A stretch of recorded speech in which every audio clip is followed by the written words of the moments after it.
All right, here we are, looking at Book 12 and wrapping up Meditations by Marcus Aurelius. Anything that stuck out to you in the very end of Meditations, Will? Yeah. First of all, long overdue, and I'm glad to be returning to it.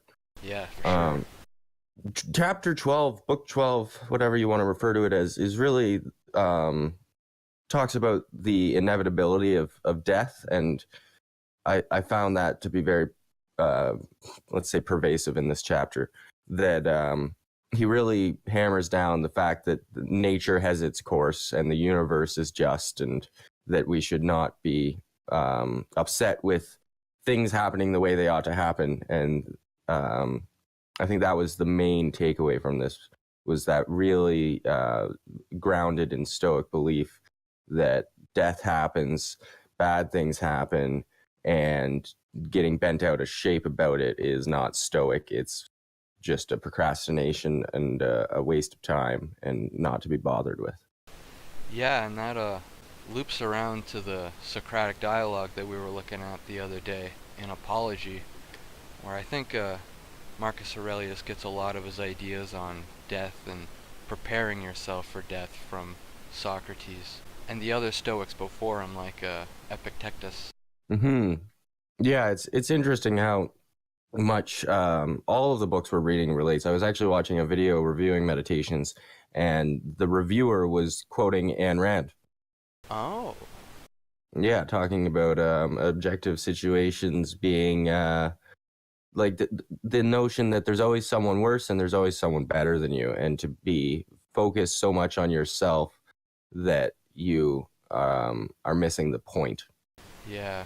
And I've definitely seen interviews of Ayn Rand talking about Aristotle, who she claims is the only philosopher who ever truly influenced her. Really, and that's of course Plato's student, right? Yep. Socrates taught Plato and Plato taught Aristotle, so Aristotle got the best of both worlds there. Yeah, that's a good trifecta. So just kind of overarching ideas of meditations. What was your total takeaway from reading this whole review? Well, there's really a lot. This is kind of this was really my first big exposure to most of the ideas of Stoicism and how they really interact with the world.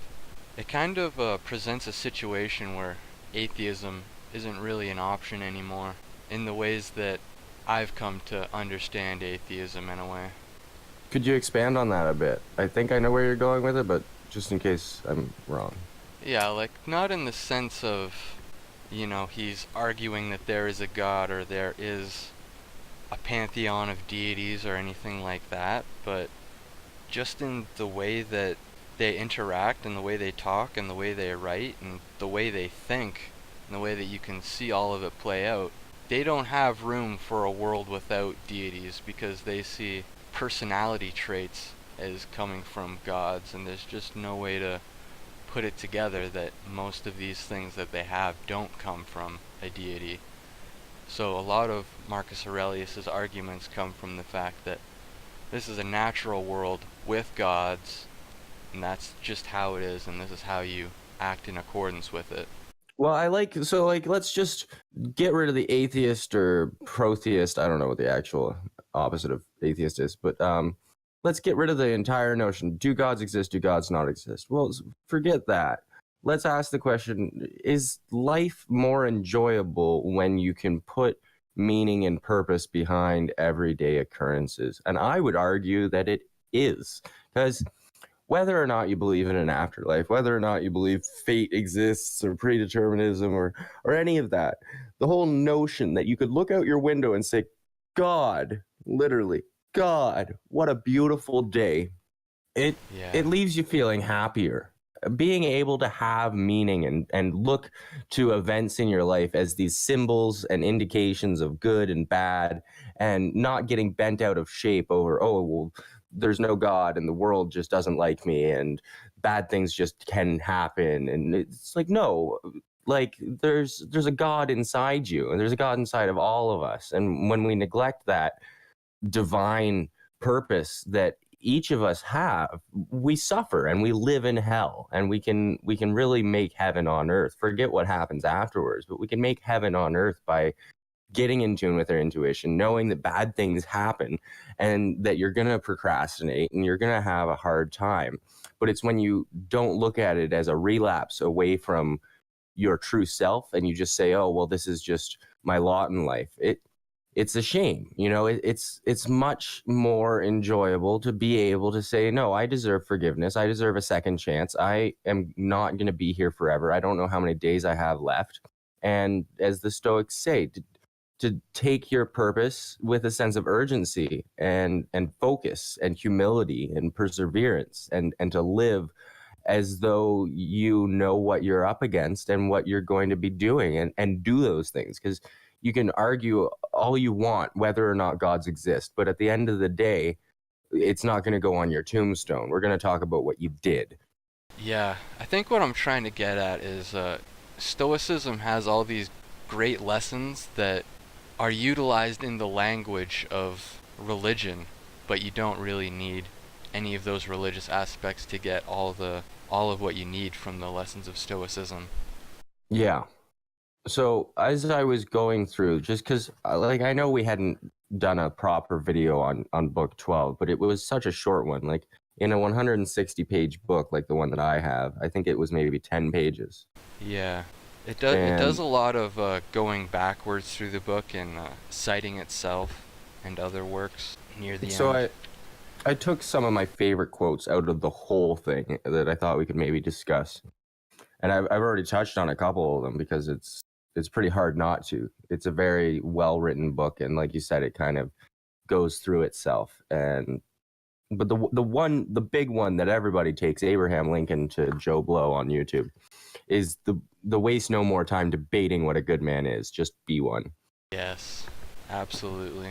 And I love that because I get stuck in those patterns of rumination and worry. And as I was explaining to someone the other day, motivation and positive emotions come and go, but the things we like doing persist. And if we make a list of the things we like to do and the things we want to do, and then we really hone it in and say, these are the things I need to do, these are the things that I will do and I'll be proud of. And when we don't know what to do, we look at the list and we throw a die and we do the thing. Motivation and the positive emotions come from the doing. You don't get happy wanting to do something. You want to do something, you start doing it, and then you feel good during it. Not many people want to do a leg day in the gym, but once they're pumping metal, the testosterone's flowing, the blood's flowing, the adrenaline's flowing, whatever it is, and you feel positive and you remember why you're doing what you wanted to do because it has a purpose. Yes, that's when the inner demon or the inner oracle that Marcus Aurelius and Socrates both point to comes into play, because sometimes your inner demon is trying to work against you. Yeah. And I think that's what Marcus Aurelius recognizes more so than Socrates in this work of meditations. Yeah, and he really does point to that a lot, that like it's not about what's going on, it's how you face the universe. And he talks a lot about how nature has made you in a way that you can receive all those things that happen to you. You weren't built not to receive them. Yeah, that brings up one of the quotes that I had lined out, a little passage here. It starts off, when thou art troubled about anything, thou hast forgotten this, that all things happen according to the universal nature, and forgotten this, that a man's wrongful act is nothing to thee. And further, thou hast forgotten this, that everything which happens always happened so and will happen so, and now happens so everywhere. Forgotten this too, how close is the kinship between a man and the whole human race, for it is a community, not of a little blood or seed, but of intelligence. And thou hast forgotten this too, that every man's intelligence is a god, and is an efflux of the deity. And forgotten this, that nothing is a man's own, but that his child and his body and his very soul came from the deity. Forgotten this, that everything is opinion, and lastly thou hast forgotten that every man lives the present time only, and loses only this. Yeah, and that's a big theme. I mean, there's a few big things in there, but one that I want to speak to is that whole sense of time. Because when you talk about stoicism and you talk about success, one of the most important things successful people do is say no to things, and no to things that take their time. Because it's it's one thing to use your money, but time is non-renewable. And when you give up yourself to all of these different endeavors, whether it's emails or friends or heartbreaks or deaths, whatever that is, you're not on your path. You're not doing what needs to be done. And I'm not saying there isn't a time for grief or joy. I'm saying that there is, in fact, specifically a time for those things. And when we lose track of what we're meant to do with that time, and we fail to schedule it properly and deal with things appropriately, we fall into slumps of lethargy and depression and anxiety. And we need to return to that focus that many people struggle to even find. Yeah, time is definitely a resource.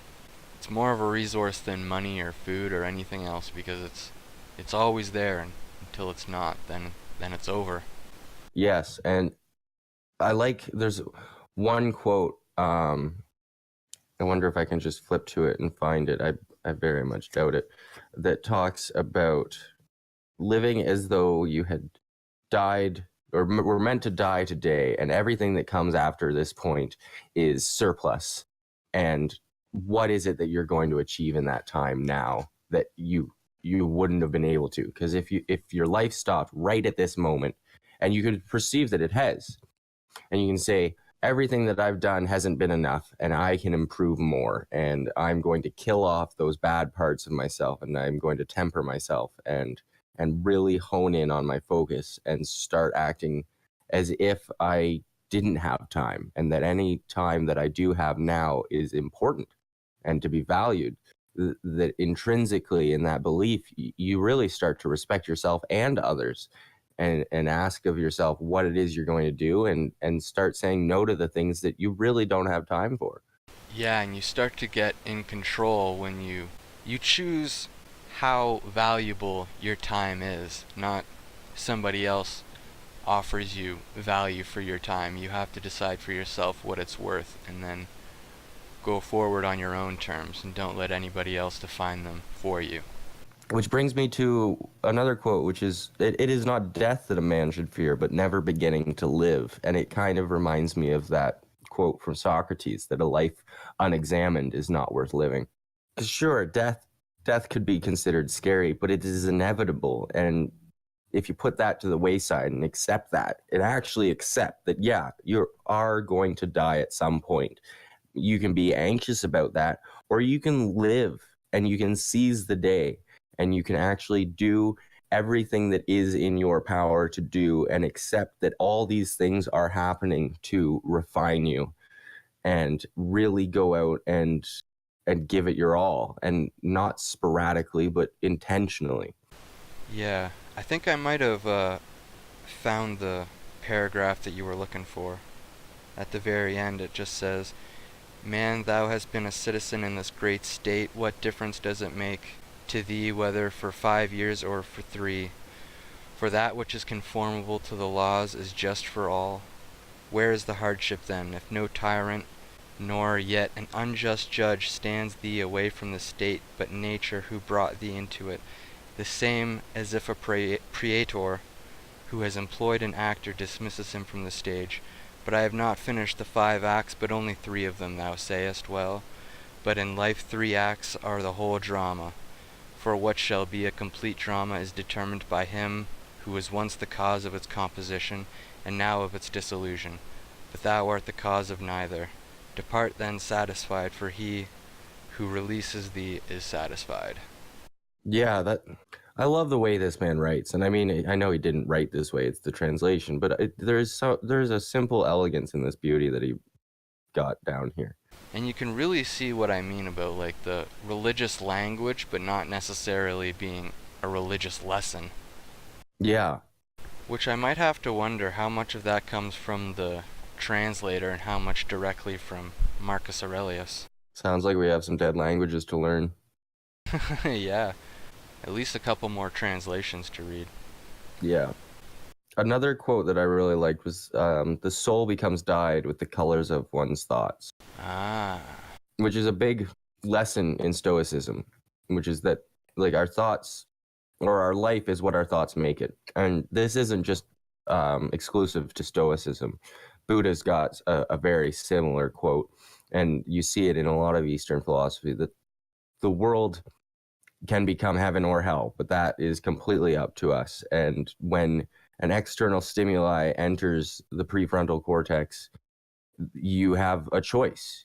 And you can live in virtue or you can live in sin. And you can say, I'm going to act the way I feel is good and righteous and just, or you can react in a way that says that you're at effect to the world.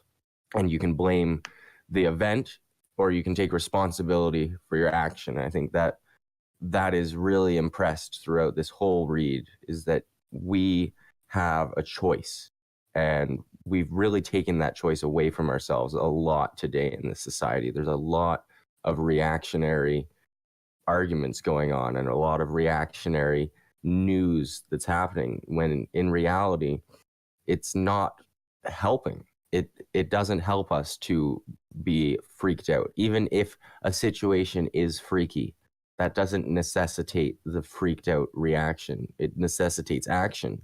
And the more stable and humble action tends to yield a quicker, more positive response.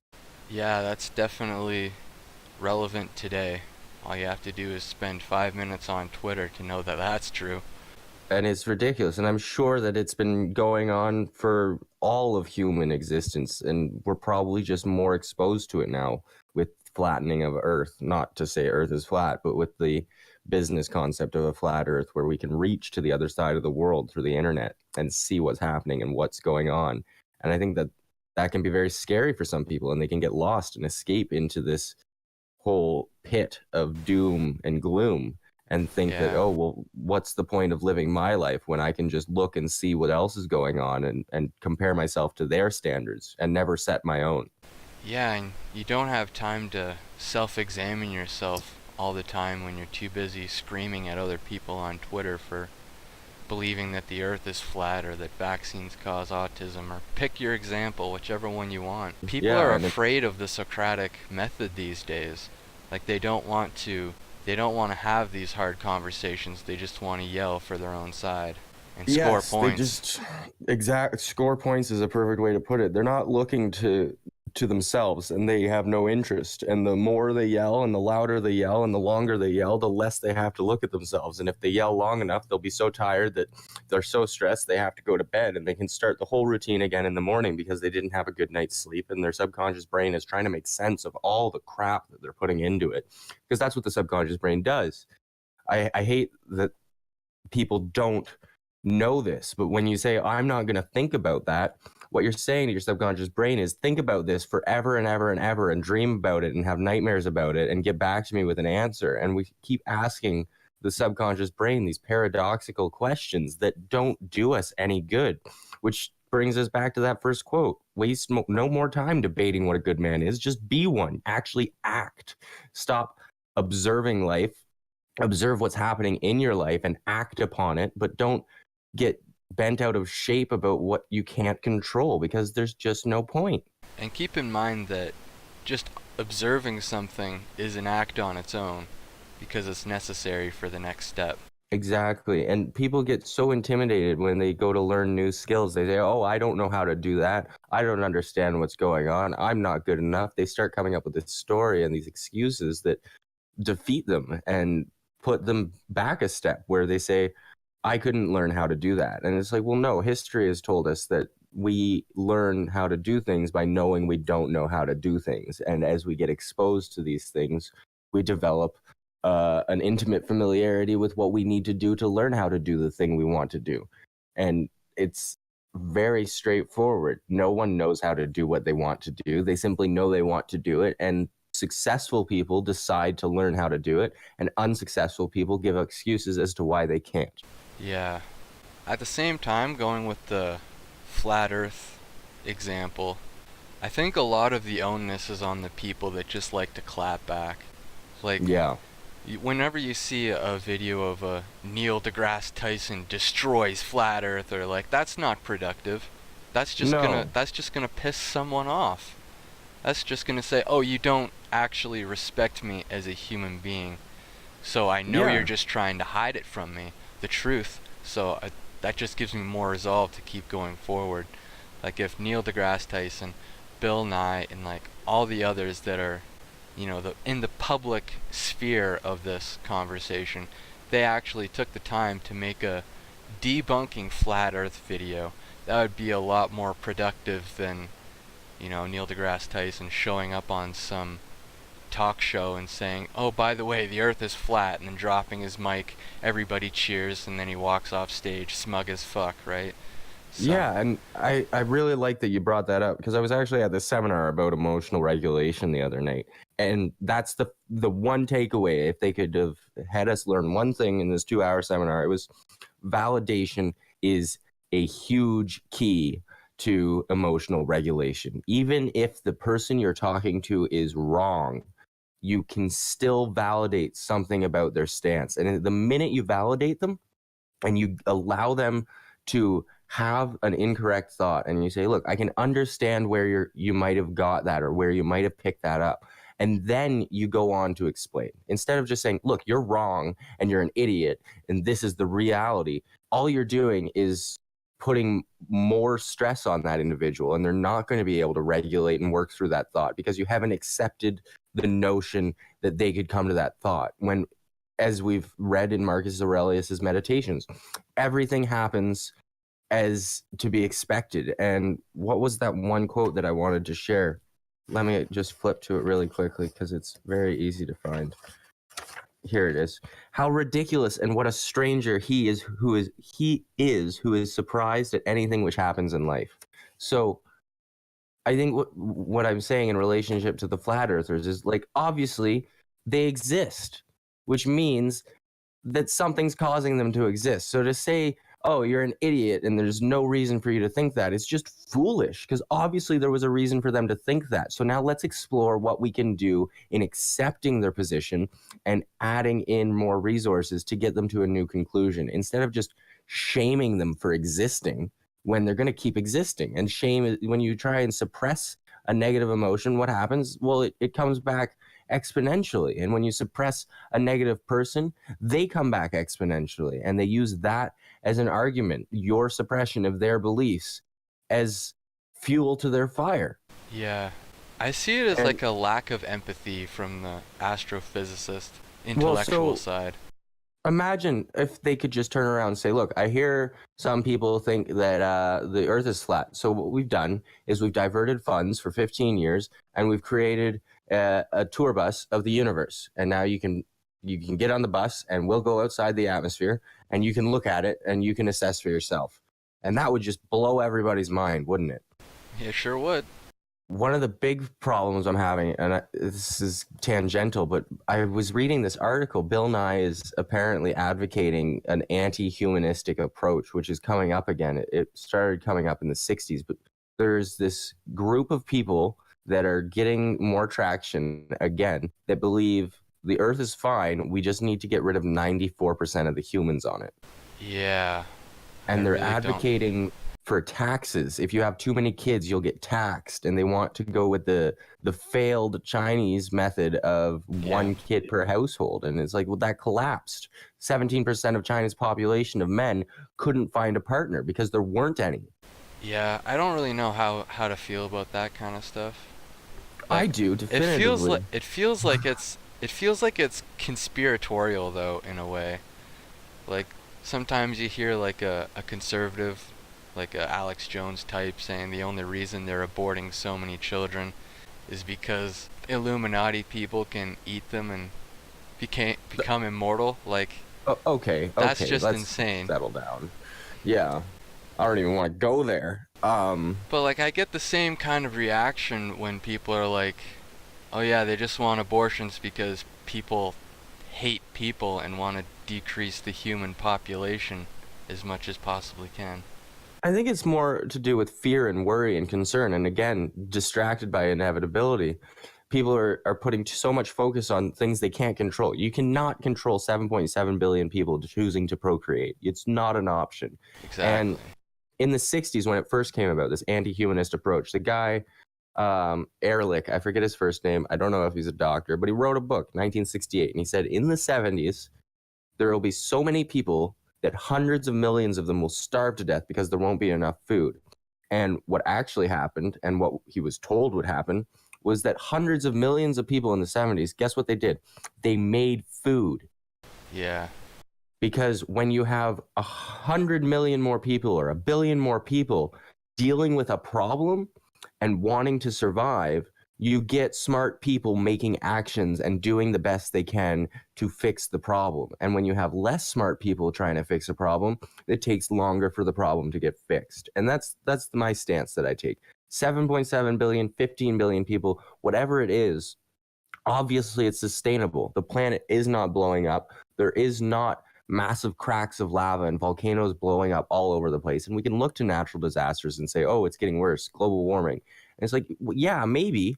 And taxing me on my gas isn't going to stop China producing 70% of the world's emissions. And you can say, oh, well, that is actually less than what Canada's producing when you look at the per capita emissions. It's like, well, hold on. That's not the problem. We don't need to reduce our emissions. We need to remove our emissions. And scientists all over are coming up with really clever solutions to the problem. I was reading one report that said we're going to turn air conditioners into CO2 absorbers that are going to produce fuel, which will Hey, there's completely an idea.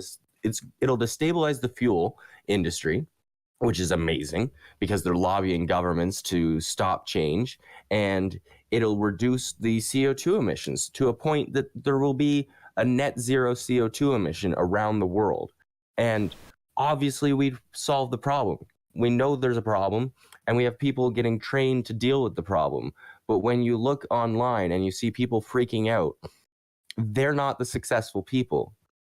Yeah. Critics of these smart people, they don't have it together. They're not making their bed, they're not cleaning their room, and they haven't got their house in order, but they're looking to the world and they're crapping on it. Yeah, there's always going to be doomsayers like Bill Nye and AOC and, Al Gore even. We're supposed to be Yeah. underwater right now. If you watch that documentary, we're literally supposed to be underwater right now. Never happened.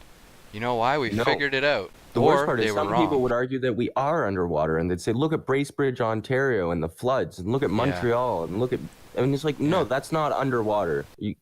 You're exaggerating, and we can solve this problem. Yeah, downtown where I live was like the docks and a couple restaurants were completely basement flooded. Yeah, and that's a bummer, and it's also part of our system of yearly melting. Like we get Yeah. water in our basements. Happens This every year it year. was worse. This year cottages aren't opening until the middle of May, when most years they've been opening in April. And yeah, that's a bummer. And maybe there's something we can do to curb that change. But by and large, on a whole, that's something we can't control, not by posting on Twitter, to say the least. Yeah. And that goes back to another Marcus Aurelius quote from either book 7 or 8 where he says something like, nothing is formed by nature which man was not forged to withstand. Something like that. Exactly. Yes, exactly. And it's this whole, it's optimism, but it's not optimism. It's optimism with skepticism. That's what I'll describe Stoicism as. You can do your best, and if you don't expect the worst, you're going to be in for a surprise, and you shouldn't count on the worst, but you should do everything in your nature to be good and righteous and just and act in a way that is moral and sound, and expand your awareness and grow as a human being and contribute to your community, contribute to your family and your Yeah. friends, and Optimism make with an impact. optimism with a job to do. You have to work. Yeah. You have to earn your optimism. You actually have to put the effort in to be able to look at the world like it might turn out to be something all right. You could almost attribute the quote that there's no free lunch to the Stoic belief. And that even if you did get a free lunch, you wouldn't be very happy with yourself. Oh, You need absolutely. you need to earn it. Men need to earn it. people need to earn it. And if you don't earn it and you get everything for free, then it's just, you end up like Jim Taggart from Atlas Shrugged. Yeah, and that's just a terrible place of misery. And you walk out into the rain and you see it as a personal conspiracy against you, you know you're doing something wrong. yeah, it is much more enjoyable to do the best we can than to blame the worst of what's happened. Yeah, I got another quote lined up here. It says, "I have often wondered how it is that every man loves himself more than all the rest of men, but yet sets less value on his own opinion of himself than of the opinion of others." That was a really good quote. Yeah, I really like that one as well. And it's funny because when you read it, you're like, oh, huh. You know what I mean? Yeah, it's just like, oh yeah, well that's obviously true. Okay. Oh yeah, I'm definitely guilty of that. Okay. Time to move forward. It's bizarre that we really do. We love ourselves so much, and yet we're so prepared to tear ourselves down with the opinions of others. Was there any other notions you wanted to speak to? I mean, this is really a wrap-up video, and I think I'd share my own experiences now, because in the 3 months, if you'll believe it, that we've been reading Meditations, I know it's been off and on, I've really seen a change in myself. That's for sure. You know, I have this Stoicism quote app on my phone, and I like to start my day with it. It really sets me on the path of persistence and perseverance. And it's hard. You know, you have your bad days, but if you stay focused, you see great results. And I've spent less time ruminating and less time being upset about how the world is and what I have to do, and just really putting in the work since reading this, because, you know, I've had it for a while, the book, and just kind of having this purposeful book club that says you're going to read this book and you're going to talk about this book.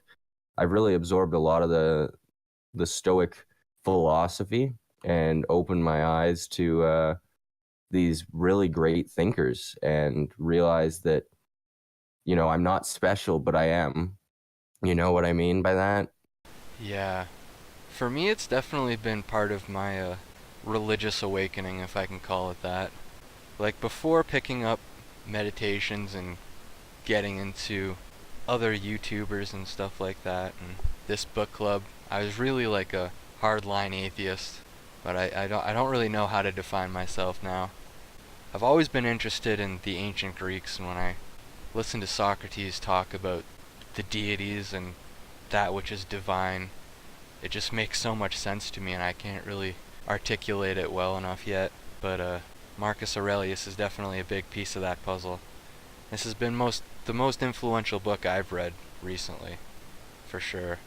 Yeah, and it's, I think, yeah, just that. It's this kind of path of exploration of what spirituality and what purpose and meaning is, and what I'm going to do about that, because I've always identified as agnostic, which, as far as I'm concerned, means I believe there's something else going on bigger than us, and I'm just not sure what that is. And I would love to believe in a higher power. I certainly believe that humans are connected at a subconscious, energetic level, and that we really do affect change in others when we make change in ourselves. And it's just a nicer reality when you open the curtains and say, thank God I'm alive. Yeah, and if you have a real problem with calling it God, you can put whatever label you want on it. Just Yeah, step outside, look at the sunrise, and say, "Thank you, Canada," or "Thank you, America," or "Thank you, Britain," wherever you're from. Just thank the thank the land for giving you what you have. Thank something for the breath that you're taking. like even just the word greatness, you know, thank greatness for all of this, because it really is. And you can look at it through whatever lens you want, but I assure you, looking at the world through a shitty, boring lens is not going to be better than looking at the world through this wonderful manifestation of great random acts of brilliant coming together of physics particles, and saying, goodness, this is a miracle, you know, and miracle truly that this happened and that I'm able to experience it and that I have another opportunity to do what I can. And that's indisputable. Like, wherever it came from, it's still a miracle. Life is a miracle. Just look at the cosmos. Exactly. And throw theology out the door. This is completely unexpected. If you were there at the dawning of civilization, you could have had people on either side of the table saying, oh yeah, you'll make something beautiful. Oh, it won't turn into anything. Because really, like, something blew up and made all this awesome. I'm game. I'll play it every day. Yeah, it's not about what you believe in exactly. It's just about what you act out. Being able to appreciate life in all its forms. So thank you, Marcus Aurelius. Thank you, Scott. Absolutely.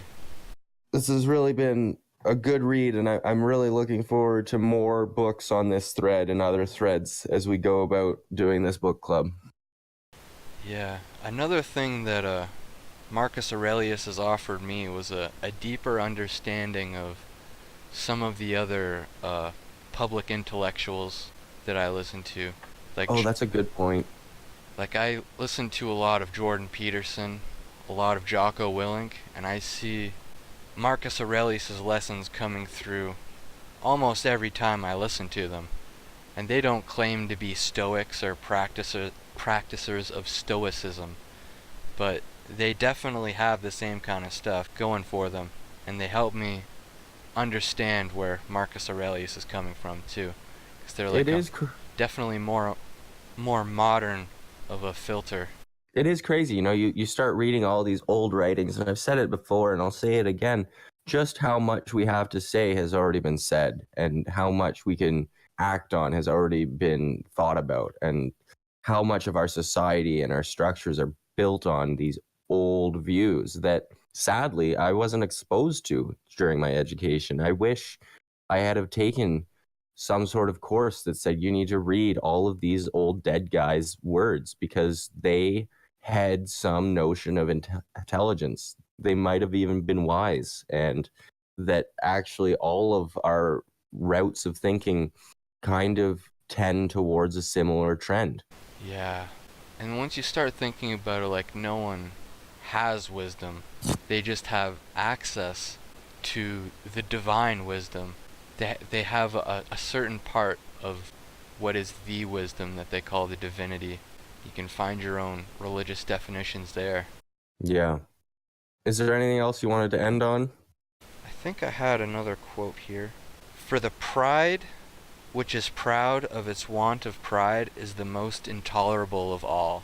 So, like, someone who is, like, ultimately proud and just works towards being the most proud and stoic person, that's just most intolerable of all forms of pride. Well, it goes back to something Marcus had said in a previous book, which is that there's a good man aspires to do good and compares himself to a higher standard than himself, and a mean man compares himself to one lower than himself, and that he's ambitious. And there's this dichotomy between aspirational good and ambitious good, and it's really, again, rooted in pride. And of course we know pride as a sin, and you can be proud of your actions, but an unwarranted level of pride and to be proud of the means to which you get your end are two very different things. And I think with all success, one should not have success on the forefront of their agenda, but aspiring to do what they're capable of and being content with that. And that any man who is ambitious and seeks power is living in sin to be religious. And that's a shame, you know, and we see that a lot. And I think that has to do a lot with our conditioning these days and in the past, where maybe these things weren't explained very well. That, you know, it's not that you're put on this planet to be a great man. It's that you're put on this planet. Now be a great man. Yeah, that's beautiful. I think we need to reclaim the 7 deadly sins, you know? Like, it's become a strictly Catholic or Christian kind of symbol. Like a theology that only they really take seriously. Yeah, and you bring them up, and honestly, it puts frogs in people's throats. It like they don't even want to touch you. They get concerned that you're gonna preach to them, and it's like, well, Yeah. everybody's preaching. Every single person is preaching. So let's put that at the wayside. That's inevitable. People have their views, and if you don't share their views, they're either not talking to you or they're trying to explain to you why they see their views as better than yours, and maybe meeting you somewhere in the middle if they're able to compromise. But realistically, there are things that are bad. And the seven deadly sins are a very good list of those things. And it's okay to not do bad things. And it's okay to talk about not doing bad things. And in fact, it's even better to talk about doing good things and the anti sins. Yeah, like you don't have to be a Christian or believe that Jesus was physically resurrected to revere the seven deadly sins or live in accordance with the seven heavenly virtues. Yeah, like you can just, and I encourage everyone to read the Bible, read the Quran, read the Cabal. Especially if you're one of those people that relentlessly criticize it.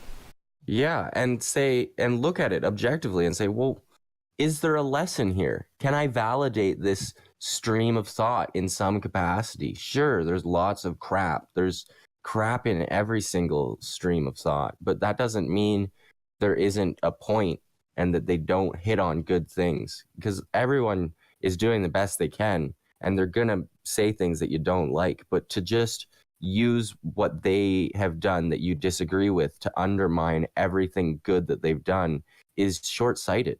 Yeah, like if you look at all of the works of Marcus Aurelius, I'm sure you could find a mistake or two. No one's perfect, but everyone has a bit of good to offer. Some people have a bit more than others to offer. And imagine how much more successful we'd be as a nation, as a people, as a planet, if we just took all of the good lessons in stride with the crappy ones and said, well, let's just see what we can do with the good stuff. I got one more quote about the soul. So, one more little passage. All right. The things are three of which thou art composed, a little body, a little breath of life and intelligence. Of these things the first two are thine, so far as that it is thy duty to take care of them, but the third alone is properly thine. Therefore if thou shalt separate from thyself, that is from thy understanding, whatever others do or say, and whatever thou hast done or said thyself, and whatever future things trouble thee because they may happen, and whatever in the body which envelops thee or the breath which is in thy nature associated with the body, is attached to thee independent of will, and whatever the external circumfluent vortex whirls around, so that the intellectual power exempt from the things of fate can live pure, free by itself. Yeah, I really liked that quote too, actually. I'm surprised I didn't write it down. Yeah, like that really drives home his point of, it's your life is yours, it's given to you, but you have a duty to make it up to its potential. Yeah. Alright, I think we got around to everything I wanted to bring up. Yeah, I'd say we hit on most of the topics I was interested in discussing. I wish I could have expanded on that last quote a bit more. I just kind of totally had a gap there. Like I said, it's been a great read and an overall wonderful learning experience. Yes, 100%. I'm sure in 10 years I'll look back at this and say, my goodness, how silly I was for having not come about these sooner and thinking how great they were. Maybe I've been a bit too excited at times, but it's just part of the process. I'm young and I want to read these intellectual, interesting books and discuss them and share them with any and all interested parties. Yeah, I look forward to my future self when I can look back and think, oh, how naive I was, because then I'll know that I've actually grown. Yes. All right, and on that note, have yourself a good day. You too, sir. May the force be with you. I'm gonna fight you.